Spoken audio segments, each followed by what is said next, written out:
Bismillahirrahmanirrahim. Assalamualaikum warahmatullahi wabarakatuh.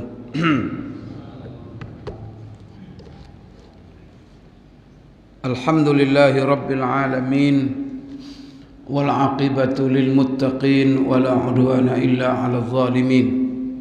Wassalatu wassalamu ala asyrafil anbiya'i wal mursalin wa ala alihi wa sahbihi ajma'in, amma ba'd. Allahumma la ilma lana illa ma 'allamtana innaka antal alimul hakim. Rabbana zidna ilma warzuqna fahma. Allahumma inna nas'aluka ilman nafi'a wa rizqan tayyiba wa amalan salihan mutaqabbala. Allahumma ij'alna mimman yastami'una al-qawla fayattabi'una ahsana. Allahumma ja'alna birahmatika fi ibadika salihin. Bapak-bapak, ibu-ibu, jemaah subuh yang dimuliakan Allah Subhanahu wa taala. Alhamdulillah, jangan pernah kita lupa senantiasa memuji, mengagungkan, bertasbih kepada Allah Subhanahu wa taala dan bersyukur atas segala karunia dan nikmat-Nya. Pagi ini dengan izin Allah kita duduk kembali, karena Bapak Ibu sekalian, tidak ada nikmat yang kita nikmati dalam kehidupan ini kecuali pemberian Allah. Maka selalu kita mengucapkan Masya Allah, la quwata illa billah. Bapak Ibu sekalian, sebagaimana biasa, kajian kita pada pagi Jumat ini adalah mengenai amalul yaumi wal laila, amalan kita sehari-hari, rutinitas kita sehari-hari, bagaimana agama kita, Allah Subhanahu wa taala, Rasulullah sallallahu alaihi wasallam memberikan pedoman kepada kita. Apabila kita laksanakan itu semua kerana mempedomani apa yang telah Allah jelaskan dan Rasulullah contohkan, maka itu semuanya akan menjadi ibadah bagi kita. Di satu sisi kita memenuhi apapun yang kita butuhkan dalam kehidupan di dunia ini, kemudian yang kedua akan menjadi simpanan pahala bagi kita di sisi Allah Subhanahu wa taala. Baik Bapak Ibu sekalian, kajian kita masih dalam masalah adab tentang berpakaian dan juga berperhiasan. Karena salah satu rutinitas manusia, dan ini adalah kebutuhan mereka, adalah merupakan, yaitu pertama berpakaian, yang kedua berhias. Karena setiap kita itu pengen tampil itu indah, kita itu tampil menyenangkan. Karena kalau senang dilihat orang lain, kita pun bahagia dalam hati kita. Maka orang yang membiasakan ataupun yang tidak peduli dengan pemandangan orang lain, pemandangan orang banyak, maka ini biasanya Bapak Ibu bermasalah secara kejiwaan. Sehingga kadang-kadang kepengen selalu tampil beda. Asal beda dengan orang lain dibuatnya. Ini orang bermasalah sebenarnya secara kejiwaan. Orang normal itu apa? Ya, orang yang Bapak Ibu sekalian selalu memperhatikan, jangan sampai dia menjadi gunjingan orang lain. Karena kalau kita sudah tampil beda, itu akan menjadi gunjingan dan menjadi fitnah. Itulah sebabnya Rasulullah SAW terakhir kemarin kita kaji, tidak boleh memakai pakaian yang nama pakaian itu syuhra. Pakaian yang kita pakai untuk tampil beda dari orang lain tidak dibolehkan. Dan bahkan diancam oleh Rasulullah SAW. Apakah pakaian itu atas nama agama, atas nama model, atas nama apa, tapi untuk tampil beda dengan orang lain. Apa kata Rasulullah SAW? Barang siapa memakai pakaian, man labisa sauba syuhratin albasahu Allah yaumal qiyamah sauba mazallatin. Barang siapa yang memakai pakaian kerana untuk tampil beda, Allah akan pakaikan besok di hari akhirat pakaian kehinaan pada dirinya. Maka kita Bapak Ibu sekalian pelajari hal-hal ini. Baik, secara umum saya ingin jelaskan pertama sekali Bapak Ibu, berpakaian, berhias, ingat, niatkan pertama sekali kerana Allah. Karena Allah memerintahkan kita untuk memakai pakaian. Kemudian Bapak Ibu sekalian, berhias juga begitu. Maka niatkan semuanya karena Allah untuk melaksanakan syariat Allah. Kemudian Bapak Ibu sekalian, apalagi yang perlu diperhatikan di dalam pakaian kita, wajib menutup aurat. Maka jangan pernah kita keluar atau nampak, kan itu kan penampakan orang lain. Wajib kita tutup hal-hal yang tidak boleh oleh agama dibuka. Apa di antara yang wajib Bapak Ibu? Maka ada laki-laki, ada perempuan. Maka kalau perempuan itu memang berbeda pendapat ulama. Kalau ibu-ibu ada yang mengatakan bahwa perempuan itu semuanya aurat, maka tak boleh kelihatan. Sewajah telapak tangan itu tak boleh kelihatan. Ini mazhab ini adalah mazhab Imam Ahmad, mazhab Hambali, seperti di Saudi sana. Maka Bapak Ibu, kalau Bapak Ibu lihat wanita-wanita di Saudi tutup semuanya kan, hitam semuanya. Itu memang begitu mazhab Imam Ahmad. Tak boleh perempuan itu memperlihatkan sedikit pun daripada badannya, termasuk muka. Pendapat yang kedua, dan ini pendapat kebanyakan ulama, yaitu boleh perempuan itu memperlihatkan muka dan dua telapak tangan. Pendapat ketiga, pendapat mazhab Imam Abi Hanifah. Jadi kalau Syafi'i boleh dibuka muka dan dua telapak tangan. Tapi itu juga Bapak Ibu dibatasi selama itu terhindar dari fitnah.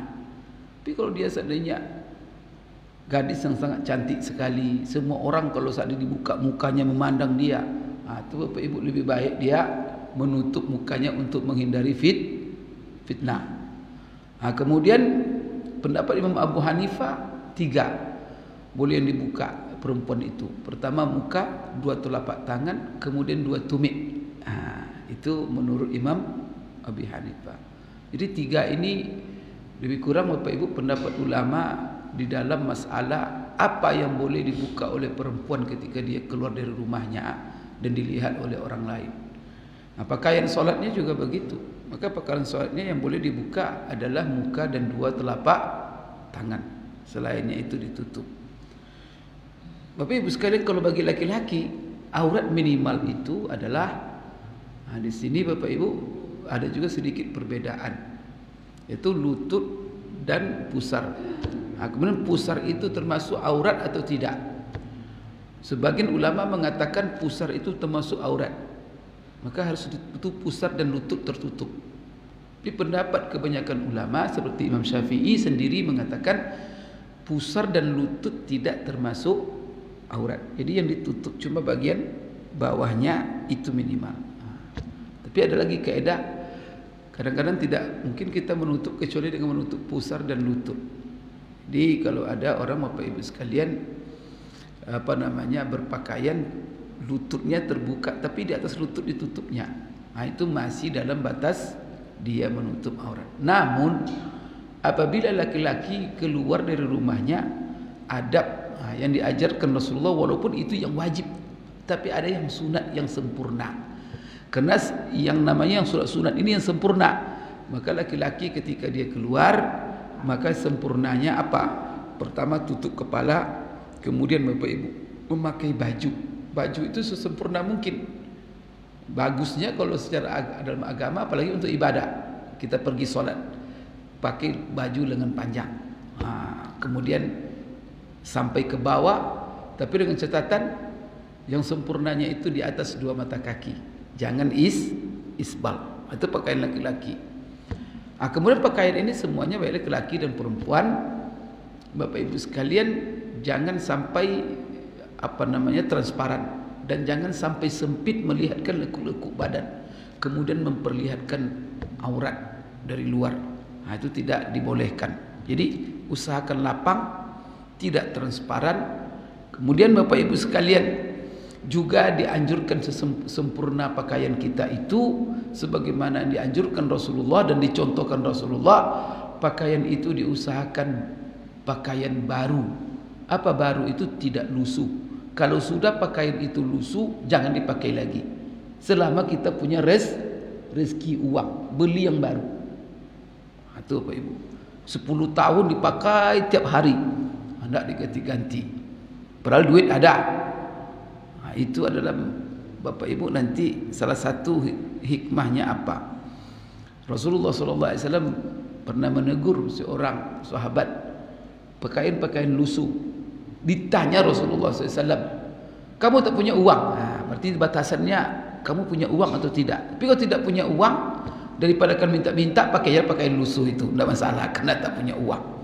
Tapi kalau punya uang, Rasulullah tanya, kamu punya uang, punya harta, punya Rasulullah, apa yang kamu punya? Saya punya onta, saya punya sapi, saya punya kambing, saya punya budak. Tapi kenapa pakaian kamu begini?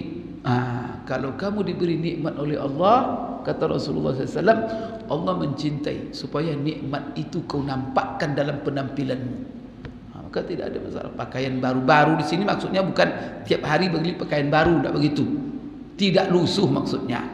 Kemudian Bapak Ibu sekalian, pakaian itu indah, artinya serasi, elok dipandang. Kemudian Bapak Ibu yang ketiga, bersih. Jangan sampai kotor. Maka supaya tampil bersih, ada pakaian yang dianjurkan Rasulullah, yaitu pakaian yang berwarna putih. Karena warna putih itu kalau dia kotor, kalau punya noda cepat kelihatan. Kalau kainnya warna hitam, tak nampak. Jadi banyak orang memilih pakaian hitam tak nampak kotornya, katanya itu tak boleh itu, supaya dia menyembunyikan kotoran.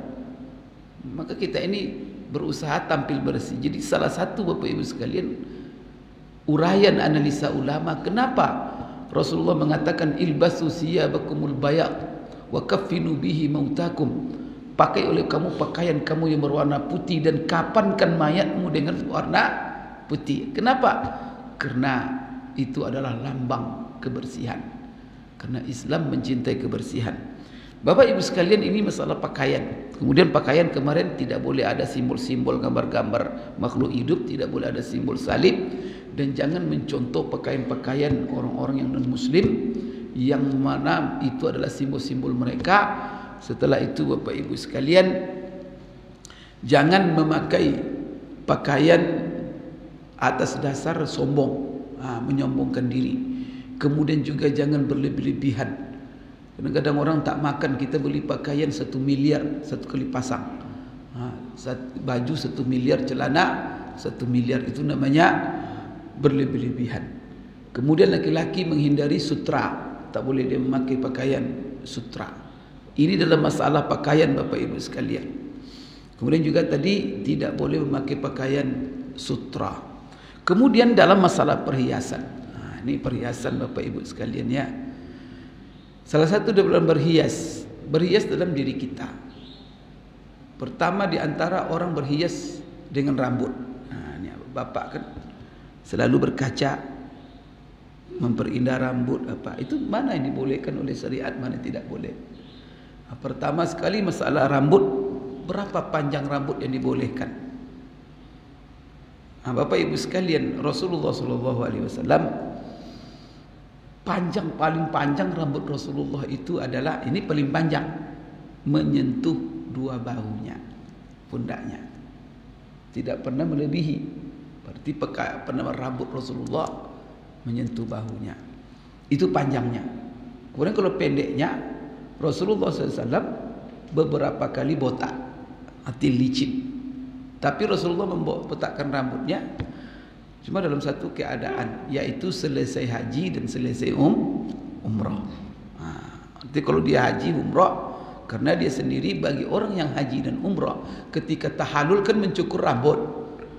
Apa kata Rasulullah SAW? Rahimallahu al-muhalliqin, rahimallahu al-muhalliqin, rahimallahu al-muhalliqin, wa rahimallahu al-muqassirin. Apa artinya itu?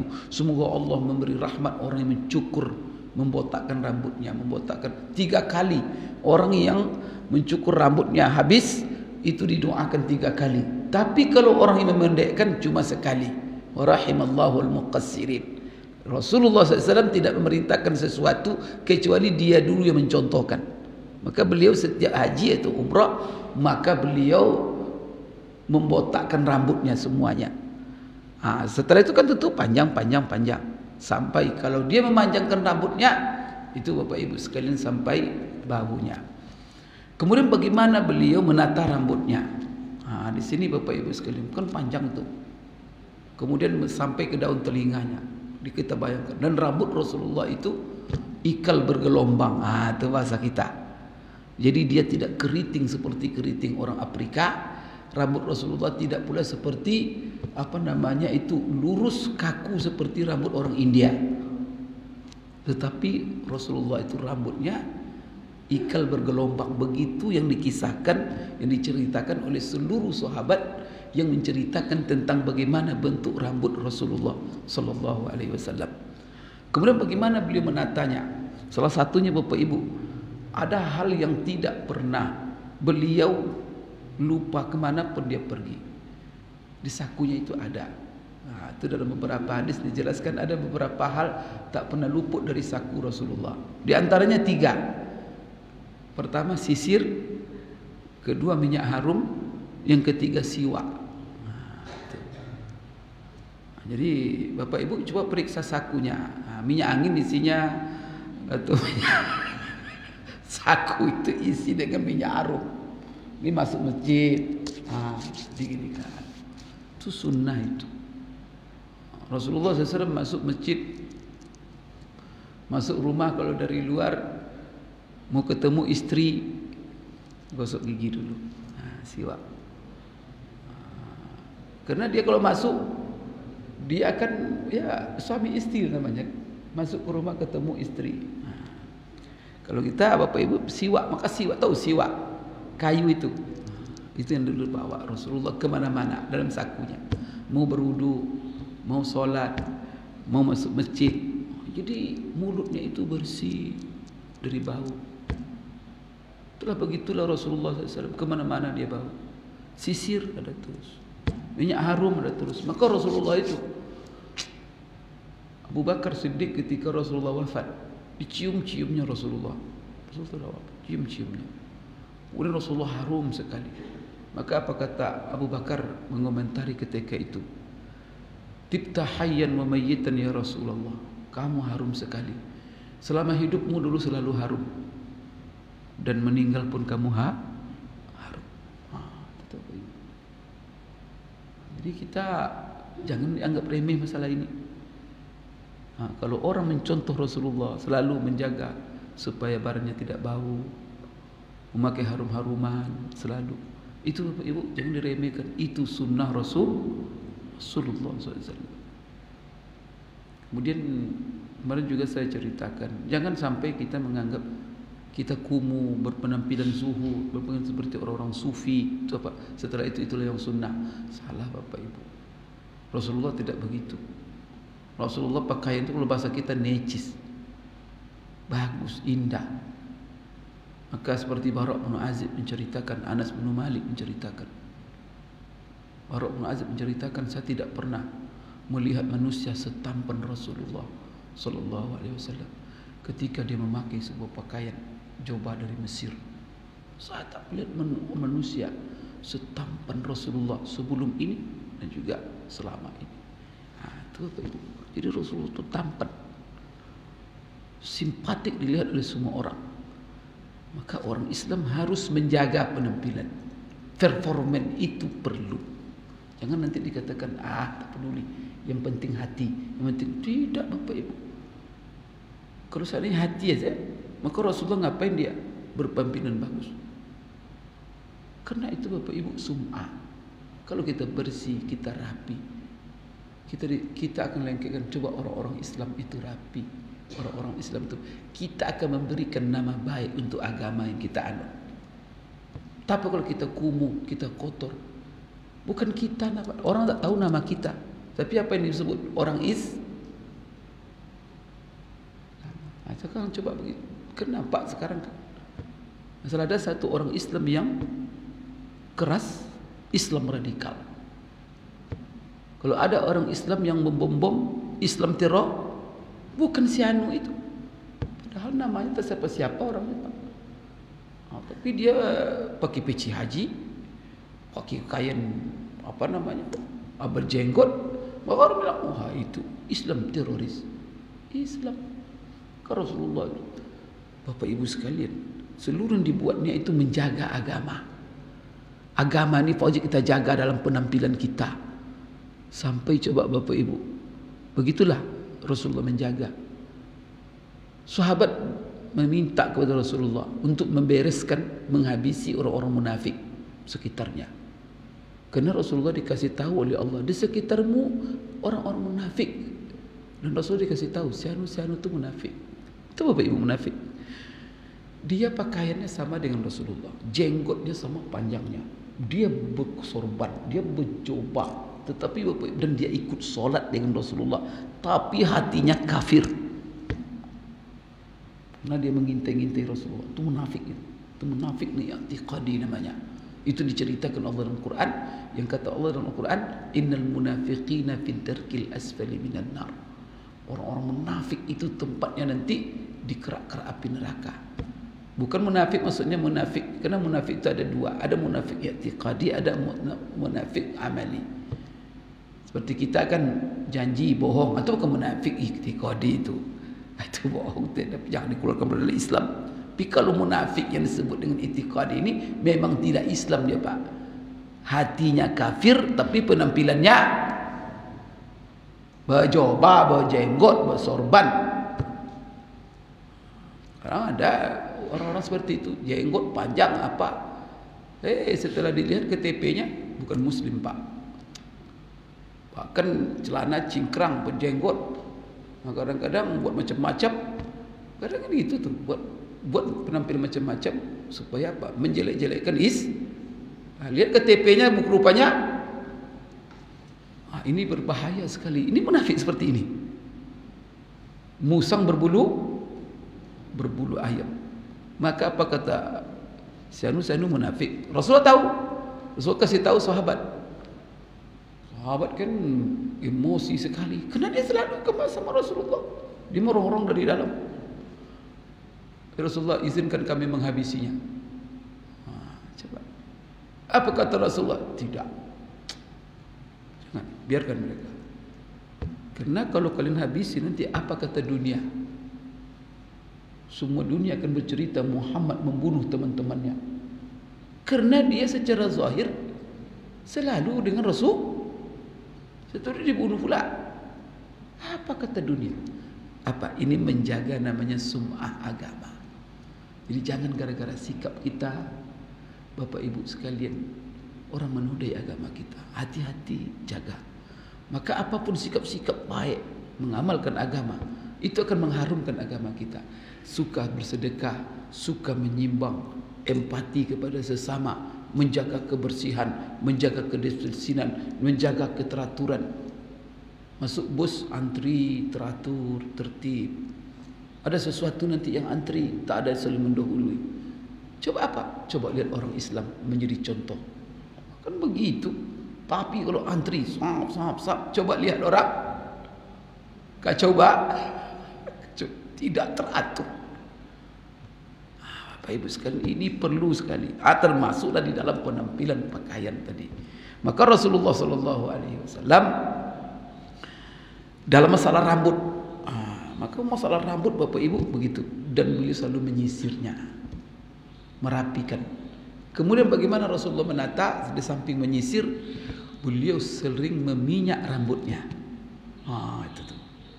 Sampai Bapak Ibu sekalian diceritakan dalam hadis yang sahih, salah seorang sahabat menceritakan, saya Anas bin Malik, Rasulullah kalau meminyak rambutnya, saking tebalnya minyak rambutnya itu kadang-kadang terpaksa dia menempelkan sebuah pakaian tipis di rambutnya itu supaya minyaknya tidak menetes ke baju. Begitulah dia minyak rambutnya.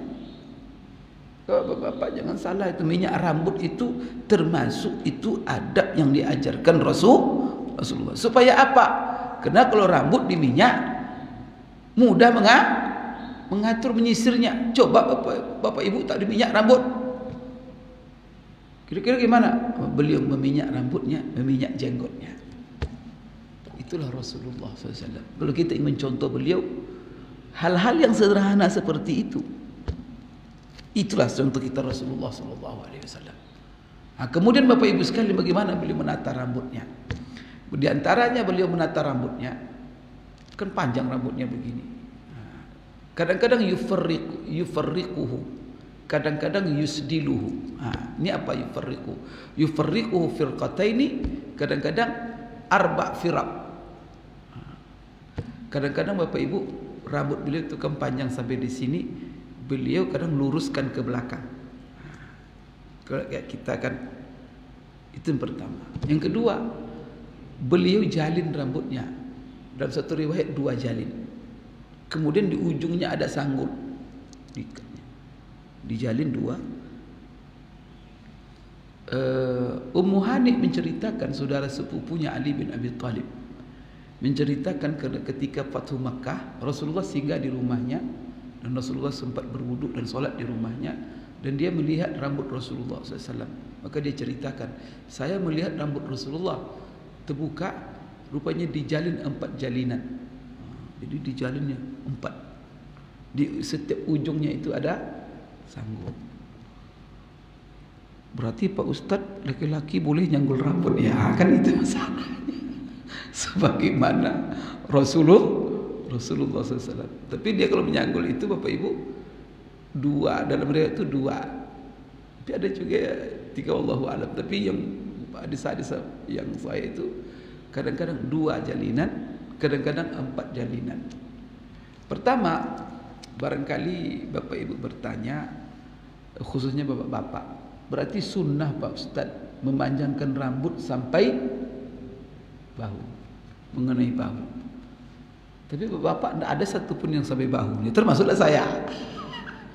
Berarti apakah saya tidak sunnah? Bapak Ibu sekalian, hal ini ya ulama-ulama ya ditanya. Saya bukan jawab dari saya. Seperti Syekh Utsaimin, seorang ulama di Mekah, dia pernah ditanya, ya Syekh, apakah sunnah bagi laki-laki memanjangkan rambut sampai ke bahu? Kata beliau, la, laisa bisunnah, tidak sunnah. Tuh kenapa Rasulullah SAW panjangkan rambutnya.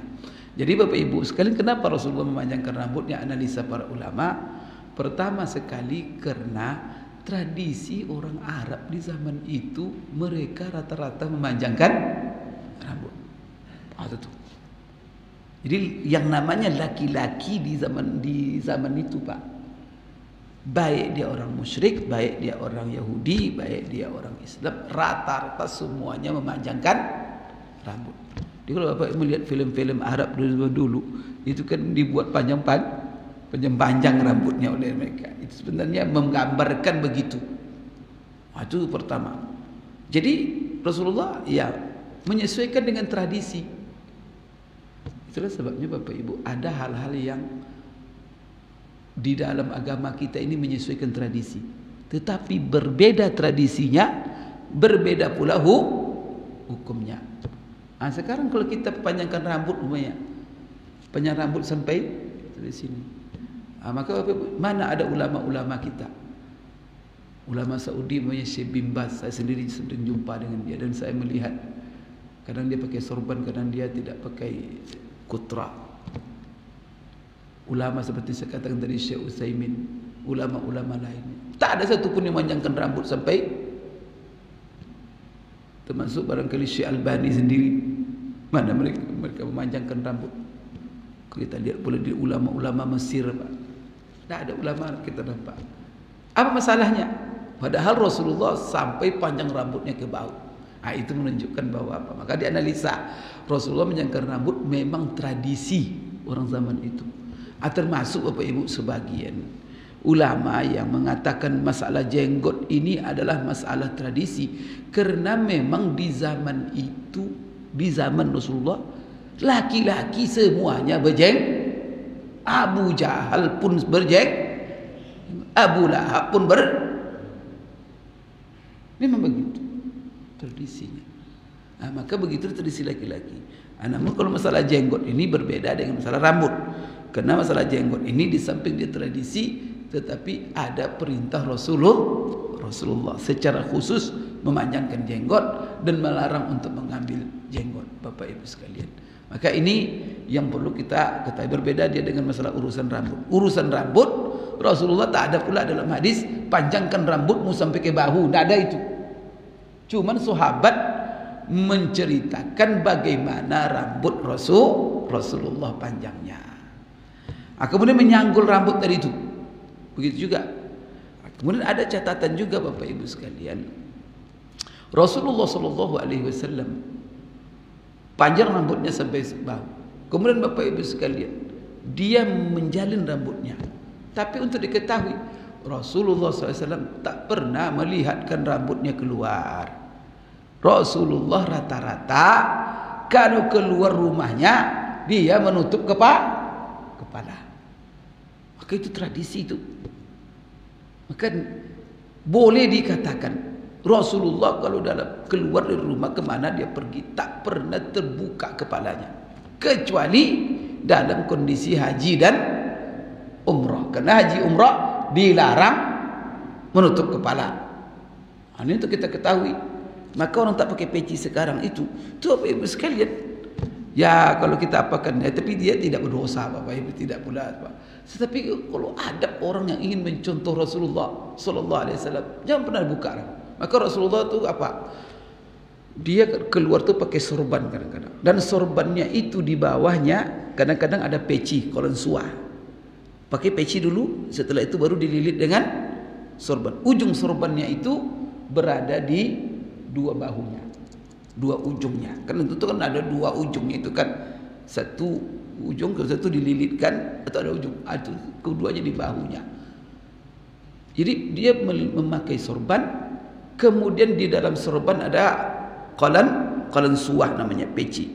Kadang-kadang tadi itu di bawah kolan suahnya ada kain putih yang menghindari supaya minyak rambut tidak menetes ke bajunya.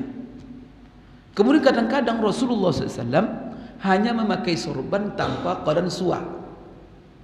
Maka sekarang kan ada kita lihat orang pakai sorban tapi ada peci dililitnya, sorbannya di atas pecinya. Kemudian Bapak Ibu, Rasulullah kadang-kadang sorban saja, tidak ada peci di dalamnya. Kadang-kadang Rasulullah SAW pakai peci saja tanpa sorban. Kalau Bapak ini kan ada ini ya, peci tapi tak ada sorban. Itu juga pernah Rasulullah tampil keluar pakai peci tanpa sorban. Berarti kan Rasulullah keluarnya tiga kemungkinan. Pertama, Bapak Ibu pakai peci saja. Yang kedua, peci dan sorban.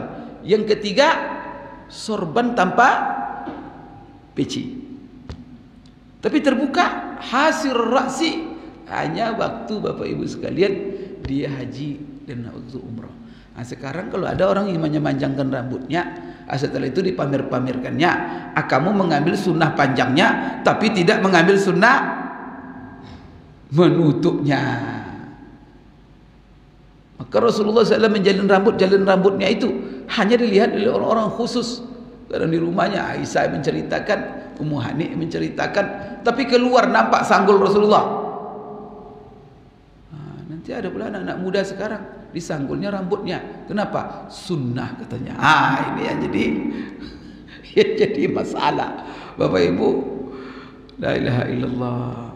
Kemudian Bapak Ibu sekalian sekarang tradisi orang-orang memanjang-manjangkan rambutnya sekarang, kalau menurut Bapak Ibu tradisi orang baik, tradisi orang tidak baik?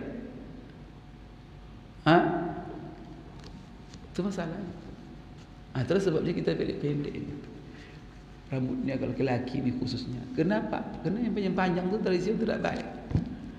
Jadi tradisi itu berubah. Maka kita dalam hal-hal yang diserahkan kita kepada tradisi jadi patokan. Selama tidak ada perintah khusus agama. Selama tidak ada larangan. Tapi kalau ada perintah khusus, kalau larangan ikuti perintah dan jauhi larangan. Ini sifat rambut Rasulullah sallallahu alaihi wasallam. Tapi yang penting Bapak Ibu diperhatikan di situ adalah beliau selalu menata rambutnya, beliau menyisir rambutnya, kemudian Bapak Ibu sekalian dia meminyaki rambutnya, dan inilah sunnah berhias. Kemudian apa? Yang sunnah itu Bapak Ibu bagaimana Rasulullah selalu pakai tutup kepala. Tapi menggaya dengan licin rambutnya apa? Tapi tidak ada pula larangan. Ya, tidak ada pula larangan. Dan gitu kan cuma contoh. Tak ada pula kamu pakai sorban kamu pakai peci kamu pakai apa, tidak pula ada. Dan jangan kamu membuka kepala kamu kalau kamu keluar, ndak juga ada larangan. Maka kalau hal seperti itu, Bapak Ibu sekalian, kembali kepada tradisi. Bapak Ibu sekalian yang dimuliakan Allah, ini dalam masalah berhias tentang rambut. Kalau untuk ibu-ibu, maka ibu-ibu oleh para ulama, bagaimana dia berhias rambutnya? Maka selama memotong rambut bagi perempuan, kalau perlu dihindari. Kecuali Bapak Ibu sekalian, umpamanya suaminya melihat bahwa itu adalah indah, supaya cantik depan suaminya apa. Tapi kalau ibu-ibu kan tidak boleh dia memperlihatkan rambutnya, karena itu adalah aurat, dan itu adalah untuk berhias untuk suaminya. Dalam hal ini agak lapang Bapak Ibu, selama dia untuk memperlihatkan kecantikan depan suaminya, itu adalah lebih baik selama itu tidak ada larangan khusus. Kemudian Bapak Ibu sekalian, apalagi perhiasan sekarang, dari rambut ke alis mata, kan alis lagi setelah itu. Alis ini bagaimana? Orang sekarang untuk berhias diri dengan alis, maka ada orang mencukur alis, ditanam alis baru. Maka Bapak Ibu sekalian, baik laki-laki perempuan, haram hukumnya mencukur alis. Maka alis ini Bapak Ibu namanya an-namisat. Orang yang mencabut bulu alis matanya itu tidak boleh. Jangan nanti dicukur ganti dengan celak, kemudian dibuat atau ditanam pula. Heran ya, yang asli dicukurnya ditanam.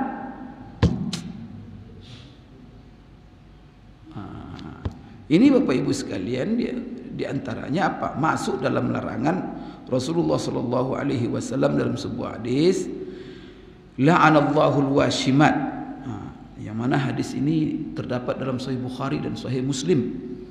Apa kata Rasulullah SAW bersabda, la'anallahu al-washimat wal mustawsimat wan namisat wal mutanammisat wal mutafallijat lil husni al mughayyirat khalqallah.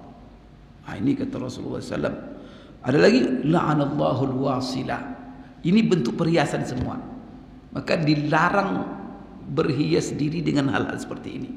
Apa di antaranya? La'anallahu al-washimat, yaitu membuat tato. Maka menghias diri dengan tato tak boleh. Maka apa? Di sini laknat. Berarti kalau laknat, salah satu Bapak Ibu disimpulkan oleh ulama hukum haram dari dalil, baik itu Quran atau hadis, bahwa di situ ada keterangan bahwa Allah melaknat, Rasulullah melaknat, makhluk melaknat. Kalau sudah diancam dengan laknat, berarti perbuatan itu haram. Apa yang dilaknat? Pertama, al-washimat, orang yang kerjanya mentato, membuat tato. Tato itu Pak, masuk jarum, kemudian kulit tusuk, setelah itu dibuat gambar, membuat gambar singa, buat gambar ular, buat gambar bunga, apa saja yang namanya tato, itu hukumnya haram. Bapak Ibu sekalian, bapak-bapak, ibu-ibu, coba Bapak Ibu ya, Rasulullah melaknat berapa, tapi ini menjadi kebiasaan orang-orang seperti di barat, seperti orang tak beragama. Ini kebiasaan. Al-washimat tukang tato, maka jangan ada orang Islam kerjanya buat tato. Itu profesi terlaknat itu. Alhamdulillah dari kita lihat tato, mungkin kalau ada Bapak Ibu kemudian, tapi itu nyeleneh betul lah.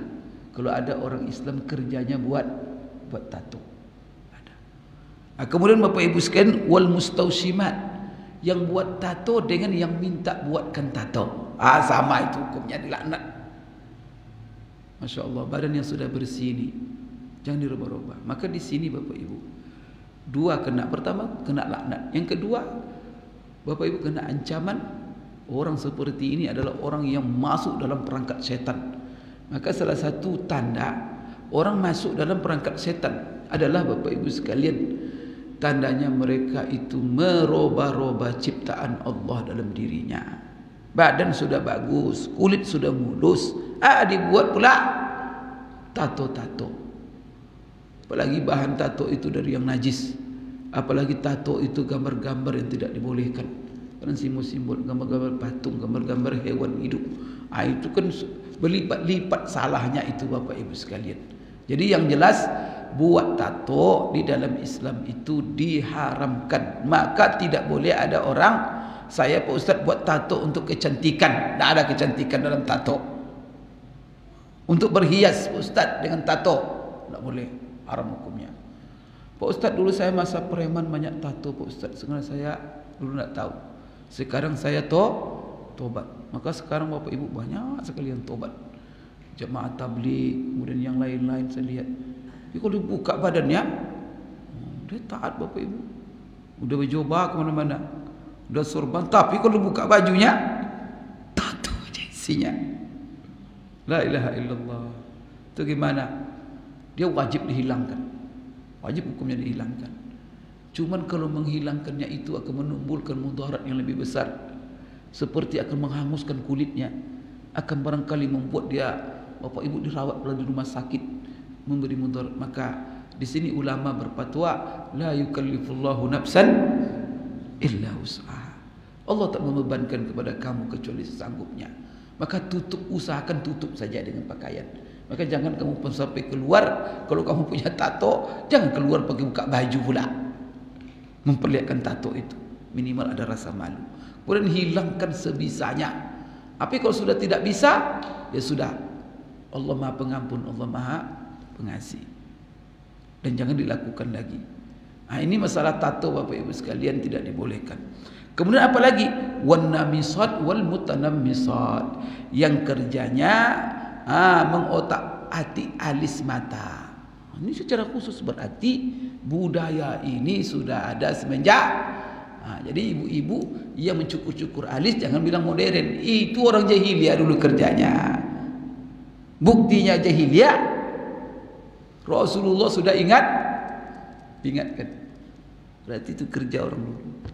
Datang larangan Rasulullah. Maka kalau umat Islam, ibu-ibu, bapak-bapak, kalau sudah larangan, ya sudah.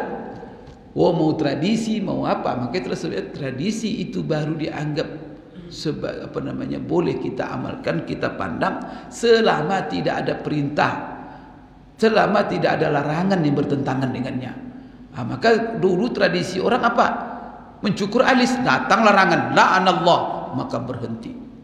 Dulu tradisi orang minum-minum, datang, ya ayyuhalladzina amanu innamal khamru wal maisir wal ansabu wal azlam rijsum min amalish syaitan fajtanibu.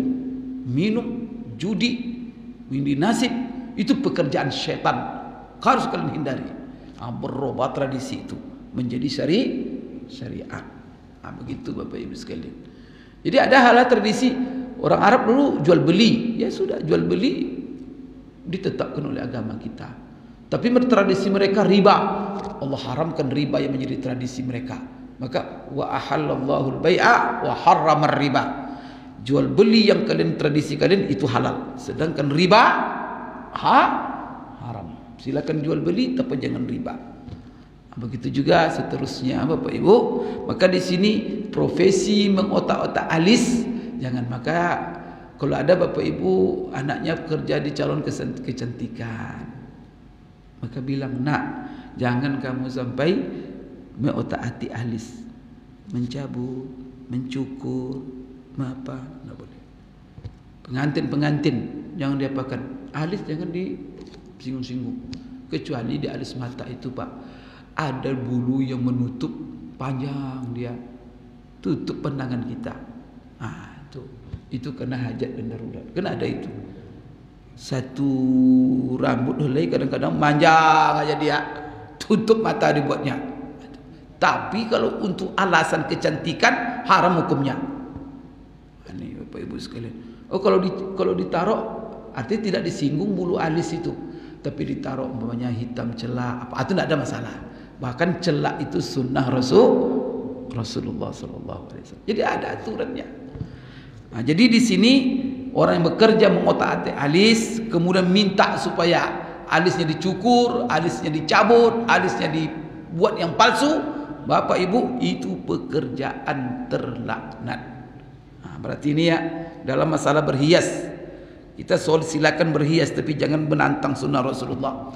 Di antara Bapak Ibu sekalian orang sekarang, hidung juga. Hidung jangan diotak-atik. Kalau hidung sudah lurus, jangan miring-miringkan ke kanan ke kiri. Astagfirullahaladzim. Sekarang orang sudah lurus hidungnya, buat miring kanan, buat miring kiri. Kemudian Bapak Ibu sekalian, apalagi yang mancung, jangan dipendekkan. Yang pendek, biarin aja. Jangan dirubah-rubah. Kecuali Bapak Ibu, ini juga tidak ada masalah pandangan. Kalau dia masuk kategori cacat. Kalau dia masuk kategori cacat, tidak enak dipandang, maka itu dibolehkan oleh syariat kita untuk mengoperasinya. Jadi kalau ada sumbing, hidungnya Bapak Ibu pun ada operasi bisa memperbaiki, maka tidak ada masalah. Tapi yang sudah baik, yang sudah normal, jangan diotak-atik. Itu kena laknat kita. Maka terima saja apa yang telah diberikan Allah. Itu banyak hikmahnya Bapak Ibu. Kalau hidung dia sudah mancung tu dipesekkan, berbahaya itu. Apalagi kan situ ada sel-sel itu. Allah menciptakan diri kita ini ada ukuran masing-masing. Maka jangan dirubah-rubah ukuran itu. Masya Allah, itu rahasia Allah. Maka pertama Allah laknat, kemudian Allah ancam orang merubah-rubah itu. Kemudian Bapak Ibu mudaratnya akan besar terhadap dirinya. Kemudian juga Bapak Ibu muka. Muka itu subhanallah Bapak Ibu sekalian, ketampanan orang kan di mukanya. Maka jangan letak-letak itu. Muka sudah bagus, tak apa-apa dikasih. Maksudnya tato tadi di muka, di tangan, di mana, tak boleh. Kemudian setelah itu Bapak Ibu sekalian, masalah ke bawah dari itu masalah kumis. Bagaimana itu? Bolehkah saya Pak Ustaz mempercantik diri dengan kumis? Maka saya panjangkan kumis, saya lukis kumis berbelok-belok sampai Bapak Ibu sekalian, sunnah Rasulullah SAW dalam kumis ditipiskan, bukan dipanjangkan. Jadi kalau ibu-ibu tidak berkumis, ini bapak-bapak, maka kumis itu jangan terbalik. Rasulullah suruh pelihara jenggot, tipiskan kumis. Ada orang cukur jenggot, tebalkan, itu terbalik itu. Maka orang Islam dah jenggot dipelihara, kemudian Bapak Ibu sekalian kumis ditipiskan. Tapi ditipiskan bukan dicukur Pak, tapi ditipiskan. Itu sunnah Rasulullah, dan itu ada perintahnya, dan ada larangan Bapak Ibu seperti mencukur. Jadi ini adalah masalah. Kemudian Bapak Ibu masuk kita kepada gigi. Ini gigi. Gigi ini merupakan salah satu sumber kecantikan oleh orang banyak. Ibu-ibu, karena orang selalu ketawa, giginya senyum, kepengen dia lebih tampan dengan giginya. Boleh kita menghias gigi, dia atur oleh Rasulullah sampai mempercantik gigi, itu diatur oleh Rasulullah SAW. Salah satunya apa Bapak Ibu? Kaidah umumnya tidak boleh merubah ciptaan Allah. Maka kalau giginya sudah bagus, sudah teratur susunannya, kemudian Bapak Ibu panjang pendek sudah bagus, maka jangan Bapak Ibu sekalian diotak-atik. Dan anjuran di dalam gigi oleh Rasulullah SAW, coba bayangkan apa? Untuk kebersihan gigi dulu. Kata Rasulullah, laula an asyqa ala ummati la amartuhum bisiwaki 'inda kulli wudu wa 'inda kulli salat. Kalaulah aku tidak takut, khawatir memberatkan umatku, saya wajibkan mereka menggosok gigi terus. Setiap mau wudu, setiap mau salat. Begitulah anjuran Rasulullah. Maka ulama menyimpulkan Bapak Ibu sekalian, di mana saja tempat-tempat kita diperlukan, sangat disunatkan untuk membersihkan gigi. Pertama, setelah bangun tidur. Apalagi setelah bangun tidur kita mau berwudu, mau sholat. Kemudian Bapak Ibu sekalian, setelah kita lama diam, karena kalau lama diam ngumpul air liur, bau yang tidak sedap. Maka apa? Setelah lama diam, gosok gigi. Bapak Ibu sekalian, ada tempat-tempat yang dianjurkan kita untuk membersihkan gigi. Itu untuk kebersihan gigi, dianjurkan itu, yaitu dengan siwak Sekarang Bapak Ibu dengan odol, kalau bisa sikat giginya dipastikan jangan dari barang najis.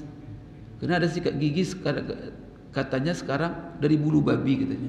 Atau gimana kita mau sholat gosok gigi dengan bulu babi, kan ngeri itu. Karena Bapak Ibu sekalian juga begitu. Odol gigi itu pastikan, karena yang busa-busa itu, yang pencair itu kan dari enzim. Enzim itu enzim apa? Apakah enzim hewan yang halal atau dari enzim yang haram? Itu dipastikan juga. Apalagi dari luar negeri kalau kita beli odol. Kalau umpamanya dalam negeri mungkin ada kontrol, ada label halal dari MUI. Tapi kalau saya dalam negeri yang tidak ada kontrol, bagaimana? Kalau bisa Bapak Ibu seperti sikat gigi, odol gigi, hendaknya orang Islam yang buat. Orang Islam yang buat. Sehingga apa? Menghindari zat-zat dalam pembuatannya, zat-zat yang diharamkan. Karena itu untuk digosok kepada gigi kita, apalagi untuk sholat. Ini dalam masalah kebersihan. Kemudian bagaimana menata gigi untuk kecantikan? Maka tak boleh merubah gigi, Bapak Ibu sekalian, sama sekali. Kalau gigi itu sudah bagus, sudah sempurna, tak boleh diotak-atik. Maka mau otak-atik gigi, umpamanya dia sudah rapat, kemudian dijarangkan. Maka menjarangkan gigi, padahal sudah rapat susun Pak, supaya lebih cantik lagi tadi, dia agak jarang-jarangkan dikit. Haram hukumnya, termasuk laknat. Itu yang pertama. Yang kedua, meruncing tajam gigi. Giginya sudah bagus, pas dipendekkan, diruncing-runcing. Itu juga dilarang. Apalagi dilarang, Bapak Ibu sekalian, membuat kawat-kawat gigi tidak diperlukan. Ini sekarang banyak sekali orang membuat kawat-kawat gigi. Entah apa itu. Padahal giginya Bapak Ibu tidak ada yang cacat. Tapi kalau dia cacat, jadi ada namanya wal mutafallijat lil husni. Orang-orang yang merenggangkan giginya untuk kecantikan, la'anallah. Maka wanita-wanita yang membuat kawat gigi untuk merenggang giginya demi kecantikan, hanya untuk kecantikan, bukan untuk menata kena ada yang cacat. Bapak Ibu sekalian, itu masuk di dalam laknat. Jadi mempertajam gigi itu juga tadi, yang rapat direnggangkan, kemudian berusaha pula yang agak renggang sudah cantik, diusahakan pula merapatkannya betul, padahal itu tidak cacat. Kemudian dipendekkan dengan diruncing, macam-macam lah Bapak Ibu sekalian kecantikan situ.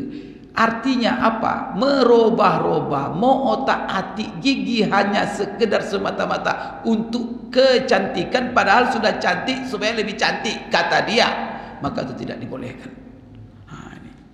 Ini masalah gigi, dan ini masuk Bapak Ibu sekalian dalam kategori itu merubah ciptaan Allah Subhanahu wa taala.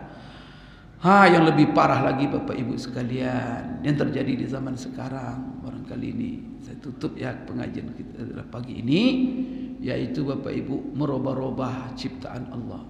Sudah laki-laki dia dirubahnya menjadi perempuan. Astagfirullahaladzim, supaya lebih sensi. Pergi saya ke Thailand Bapak Ibu. Jadi ada wawancara orang Thailand itu sendiri. Kami juga risau sekarang di sini Pak katanya. Kenapa? Pertama di sini lebih banyak perempuan daripada laki-laki. Barangkali sekian puluh persen banding.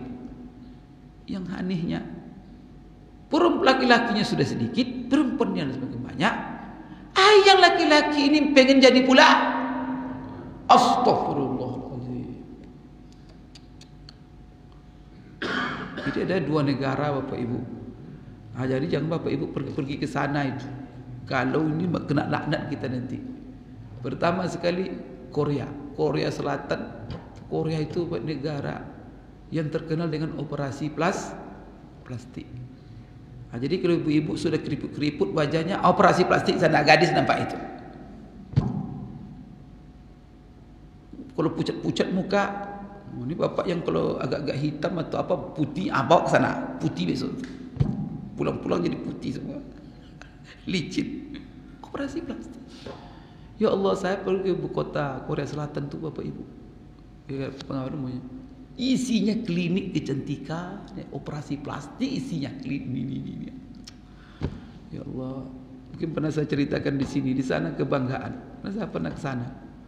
Kebanggaan orang tua itu menabung untuk anaknya supaya besok anaknya kalau tamat sekolah, kuliah ada biaya untuk operasi kecantikan diri. Laki-laki dan perempuan sama.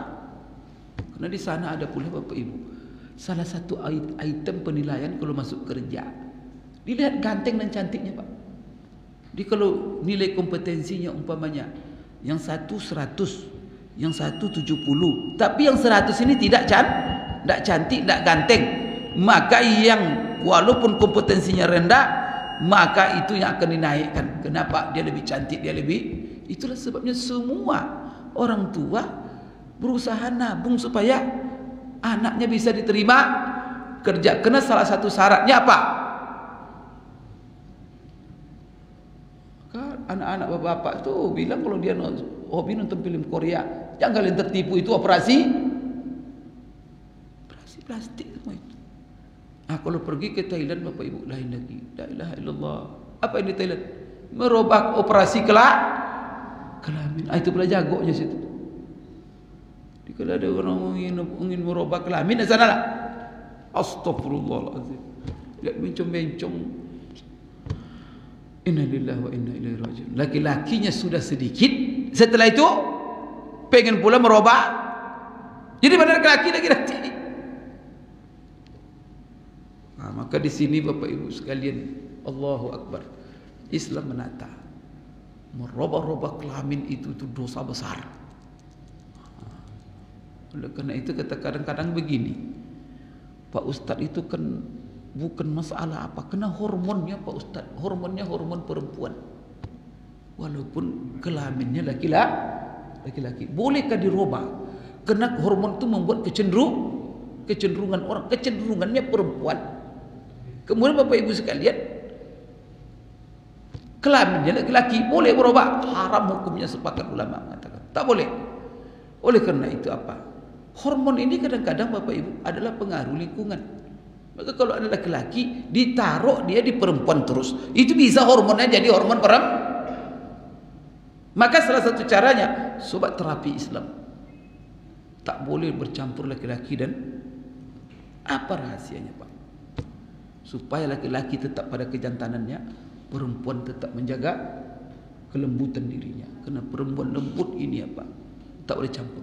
Kalau campur lah satu perempuan, laki-laki semuanya, atau jadi apa nanti perempuan? Tomboy dia Pak. Kalau ada nanti apa? Satu laki-laki, 10 perempuan, jadi apa dia? Bencong dia nanti. Maka apa? Di dalam Al-Quran tak boleh, dan juga dalam sunnah Rasulullah, tak boleh kita mempersamakan dalam satu kamar anak laki-laki dan laki-laki satu kamar, perempuan satu kamar. Maka kalau kita laki-laki, perhatikan di dalam keluarga kita, laki-laki, perempuan, jangan coba lihat pendidikannya, arahkan. Maka TK-TK sekarang jangan disamakan. Maka itu Bapak Ibu ya, luar biasa. Dalam pendidikan Islam tak boleh mencampuri laki-laki, campur baur laki-laki, dan itu namanya ikhtilat. Sekarang Barat pun menerapkan Pak. Kenapa? Salah satu penelitian mereka berbahaya untuk jiwa. Kemudian membuat, kalau bercampur laki-laki perempuan, bisa nanti laki-laki yang cenderung perempuan, perempuan yang cenderung ke laki-laki. Itu belum lagi nanti hubungan seks bebas, belum lagi haram dalam mandang. Kan bukan itu saja itu Bapak Ibu. Sebab masalahnya apa yang dilarang pasti ada mudarat. Maka sekarang mudaratnya itu. Tapi coba laki-laki dengan laki-laki, perempuan dengan perempuan. Maka kalau bisa kita di lingkungan Islam, kalau TK itu kalau bisa TK-nya laki-laki, perempuan Jangan disamakan TK laki-laki perempuan menari, anak perempuan menari pula. Kalau bapak anak laki-laki kita menari begini, jadi apa nanti dia? Maka di TK itu spesialkan yang perempuan begini. Kalau perempuan yang menari-nari, biasalah itu. Nah, masalahnya apa? Kelembutan. Rasulullah SAW sendiri ketika hari raya suatu hari ada perempuan bernyanyi dan menari di rumah Aisyah. Waktu itu hari raya. Datang Abu Bakar berkunjung. Dilihatnya Rasulullah duduk dalam rumah. Perempuan-perempuan itu menari dan menyanyi. Kamu apa-apaan? Marah Abu Bakar kepada Aisyah. Kamu buat ini depan Rasulullah. Marah dia. Abu Bakar Aisyah. Langsung Rasulullah dengar. Abu Bakar marah-marah. Abu Bakar biarkan. Ini hari raya. Kan begitu. Ini menyanyi perempuan. Jadi Bapak Ibu sekalian, masing-masing ada. Ini aturan ini apa? Supaya menjaga kodrat. Itulah sebabnya syariat kita ini menjaga fitrah. Maka agama kita namanya agama fitrah. Laki-laki ada fitrahnya, perempuan ada fitrahnya. Masing-masing berkembang. Kalau tidak, terjadi penyimpangan dalam kehidupan ini. Bapak Ibu sekalian, ini diantara hal yang kita Bapak Ibu di dalam masalah berhias, dalam masalah pakaian tadi, kemudian juga berhias untuk kecantikan diri, mana yang boleh, mana yang tidak boleh. Itu dapat saya sampaikan. Kalau ada yang bertanya Bapak Ibu, kalau tidak ada yang bertanya Bapak Ibu sekalian, saya cukupkan sampai di sini. Aku qouli hadza wa astaghfirullah li wa lakum. Mudah-mudahan Bapak Ibu bermanfaat kajian kita pagi ini. Subhanakallahumma rabbana wa bihamdik asyhadu an la ilaha illa anta astaghfiruka wa atubu ilaik. Wabillahi taufiq wal hidayah. Assalamualaikum warahmatullahi wabarakatuh.